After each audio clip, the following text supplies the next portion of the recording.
Okay, and what we're going to do in this video is introduce this idea of the three basic questions of economics.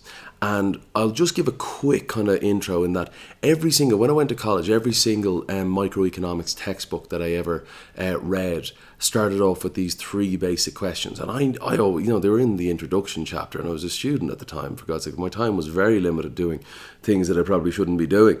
So I didn't really obviously ever read them or pay much heed to them. And it's only as I've gotten older and, as you do, you get a bit more of mature tendencies and things like that I realized the importance of these three basic questions. So where did these three basic questions come from? Well, they come from the basic economic problem. And what is that? Well, the basic economic problem is that of scarcity. Okay, so from this idea of scarcity, which we talked about in the last video, we get these three basic economic questions. Now, before we start on them, we're saying unlimited wants plus limited resources, that gives us scarcity. Okay, no problem there. And then what we're saying is this leads on to resources being allocated or rationed to one particular use over another, and that gives us opportunity cost. And then what we're saying here is that these two things lead to the three basic questions. And every single economic system, which we'll talk about in the next video, must answer these three basic questions. They all stem around allocating scarce resources, remembering that they have alternative uses, to one particular task over another task. And both of these tasks, could be very honourable. So, again, we know that the factors of production are limited. We only have limited land, labour, capital and enterprise. But let's just say that we have the option of building either a hospital or a school. Now, I hope you would accept, I really do hope you're very happy at school. That's really important. And I'm happy to kind of take a break from explaining it to say that that's very important that you are happy at school. But I hope you would agree that both hospitals and schools are very important. Okay, I hope you agree that they at least should, in principle, add to the well-being of society. Whether they are private or public, that for me is irrelevant. The people working in each of those institutions are trying to make your life better. Okay, that's the first thing. So we accept that either each or both of those things are good things. And we only have limited resources. We only have limited number of builders and engineers and architects, limited concrete, limited steel, limited iron, limited pipes for the plumbing, all that kind of stuff. So the question then becomes, what should we build? Because I'm saying in this example, we only have enough resources to build one of them. Right, so let's say we build a hospital. Well, what's the opportunity cost of that? That's the school. And everyone's like watching the video saying, yeah, I knew that. Great, no problem. But if you think about it, if you look outside your window, there's probably, lots of people around, potentially, all right? But at least if you're in a city, there's lots of people around. You're like saying, okay, John, yeah, I see 3 people here. There's way more than 3 people in my country, my city, whatever. So I agree with that. So the major question is, I always said this because I didn't get it as a student. I was like, why don't you just build both? There's loads more people around. There's loads more stuff. It seems unlimited. Well, if you're thinking that way, that means you haven't gotten the point of all the previous videos. And I suppose it's because I didn't understand that I've been stressing that point in my videos. Well, let's say you want to build both. Well, you can't devote all of your time to both, so you have to make a decision. So maybe the thing that we do is these guys here devote half their time to building the hospital and half their time to building the school. And you're saying, yeah, they both get built. Yes, but the construction time has at least doubled for both projects. So what you are missing out on, instead of building the hospital first and the school second, you are missing out on all the patients that this hospital could have been treating while they were spending the time building the school. And you say, okay, well, let's build the school first then, let's build the hospital first. Well, we're back to the same problem. So either way, no matter what, we have to give up something in order to have both of these things because of limited resources. Now, a much better question is, why not just add more people to the project? There's loads of people. Like, I can look out my window and see loads of people. So why don't you just add more?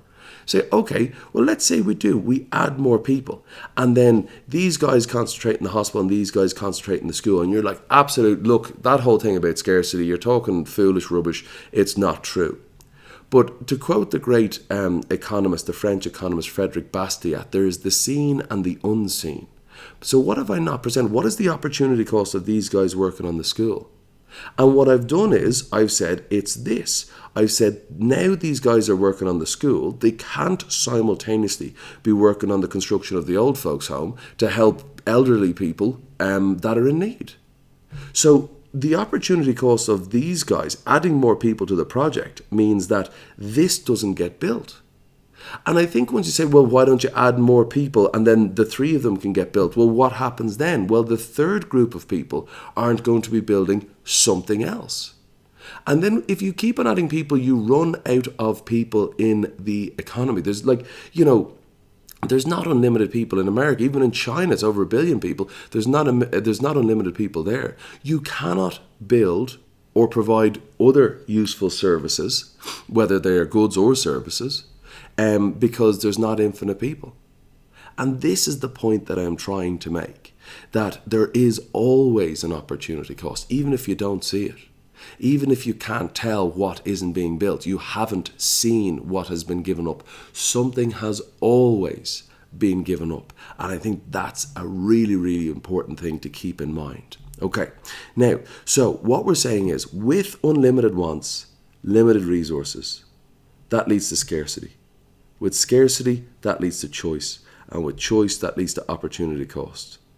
Okay, so we always have to choose like how we are going to allocate our scarce resources, realizing that if we put our scarce resources making one thing, they are not making something else. And even if you add more people to a project, that means that those new people that you added are not free to do something else as well. Realizing that, you understand scarcity. So now what we have to do is answer the three basic questions of economics. What goods are to be produced? Is it the school? Is it the hospital? Is it the old folks' home? Okay, they're just three. I also said in the last video, I believe, that I like Maro bars and Kinder chocolate. I absolutely do.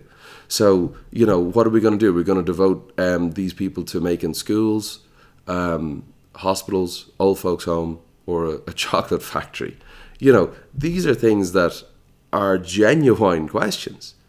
Okay, and what do we call this? We call this problem the allocation problem. What goods are to be produced? That's the first thing. The second question is, how are they to be produced? Do we use loads of workers? Do we not use any workers and loads of capital? Do we use some combination of the two? How do we produce them? And the name of this problem here is called the production problem. And the last problem, I think this is the most politically charged from people that don't understand economics, which seems to be the vast majority of the world, is who gets these goods? Okay, well, who gets these goods?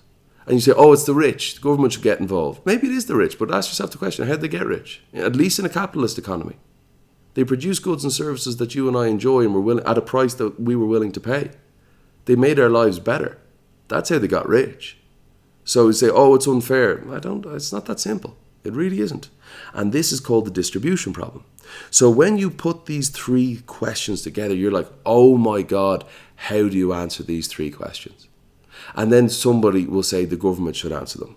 Well, hold on a second. We had an example of three important things, and I don't think any of us are qualified to answer, should we produce a hospital, a school, or an old folks' home? I don't see how the government are going to be in any way better when the world is so much more complex than three simplistic questions. So we have to come up with a way. Well, we don't have to come up with a way, but we have to realize what way a capitalist market economy solves these problems. And the answer is just one word. It's prices. Now let's think about this, okay? Let's think about the iPhone for a second here. When Apple was going to decide on whether or not they should produce the iPhone, right? Well, they had to have a look and say, okay, well, how much do we think people would be willing to spend? Now, I can't remember how much the first iPhone was. Let's just say it was $300. I have no idea if that's correct or not.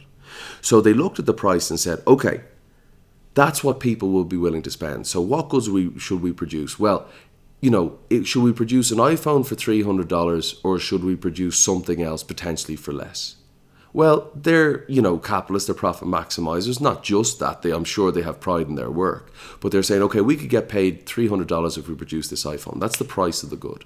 That's very important to realize. The price, massively affected whether or not they should make the good.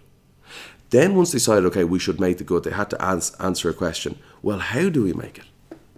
How do we make it? Do we make it with lots of workers? Do we make it with lots of capital? How did they answer that question? The price or the cost of each of those factors of production. If labour becomes really, really expensive, even the suggestion of a $15 an hour minimum wage in America has massively led to McDonald's firing workers and putting in expensive capital machines that you go up to, you place your finger on the picture of the Big Mac. I think you can pay there. Then you get a receipt. You go up to a counter with one or two lonely people just standing there. And then they say, is this your order, sir? And they give you the tray. Why did McDonald's replace workers with machines? The reason that they did was because the price of the worker over the long time was greater than the price, over the long term, was greater than the price of the machine. It was the prices of these inputs, the costs of these inputs, which is their prices, that led to answer this question, how they should be produced. And who gets these goods? Well, who gets these goods are the people that are willing to pay the $200, the $300, whatever I said the iPhone cost at the start. But how did they get the money in order to pay for that? They provided people with goods and services that they wanted at a price that they were willing to pay. So it is prices that solves all of these questions, answers all of these questions. If you want, solves all of these problems. They coordinate economic activity. That's an important term used by a lot of bluffers that don't understand what that means. What that actually means is we have decided how to allocate society's scarce resources. Should we produce the iPhone? Well, it depends. How much will people pay? So that decides the bigger the payment people are willing to make for a good will make it more likely that it'll become made. That's what goods are to be produced. How are they to be produced? How do you get the labour capital mix? Well, it's the prices of each of those. And who gets these goods? The people that are willing to pay the prices charged. So these are massively important questions, and the way we allocate society's limited resources because of scarcity, the way we choose and suffer the opportunity cost is by answering these questions, and the way that these three questions are answered in a capitalist market economy is through prices.